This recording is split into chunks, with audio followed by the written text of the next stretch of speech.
So this is just a quick tutorial on how to create rhythm that you can use as a little image in things that you're creating.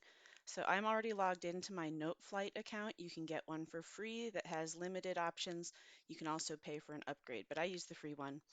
To create a new score, you just click the plus button right here,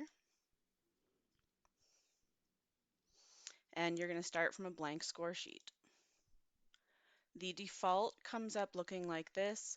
Um, So to get rid of the keyboard here, you just click that keyboard icon. The first instrument that they show is the piano. So you go to parts and you have to add a part before you can get rid of the piano. So if you go to unpitched percussion, then you can select rhythm and then say OK.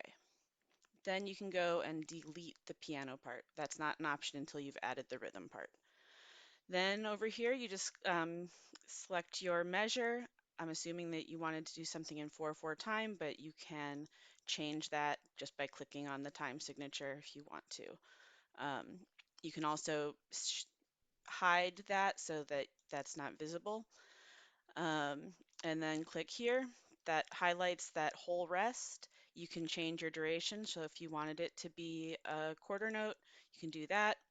And then when the note is highlighted, if I'm hitting the letter F on my keyboard, it changes it to a quarter note instead of a rest. Then if I do that again, if I wanted to use some eighth notes, I just hit the forward arrow to highlight the half rest that's left in the measure, switch to eighth, and when that is highlighted, hit F again. That makes it into 2/8 notes, and then move my cursor over. It's back to a rest, and it's on the quarter rest. So if I hit F again, it turns it to a note instead of a rest. So basically, you highlight the rhythm, the existing rest that you want to change it to the rhythm that you would like it to be.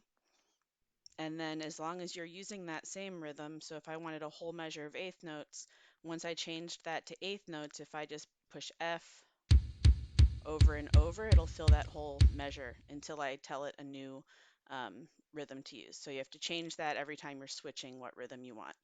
Then if I just move, I can close this here so I can see the whole screen. If I move this over here, then I can see that I've got my rhythms. I'm on a Windows machine and I keep this tool pinned down at the bottom called the snipping tool. So I will do that and say a new snip, and just this is taking a screenshot. Just draw a box around what you want and then save that as, and if I was going to save that, I would call that ta ta. I don't remember what the rhythm was that I did. Ta ta ti ti ta.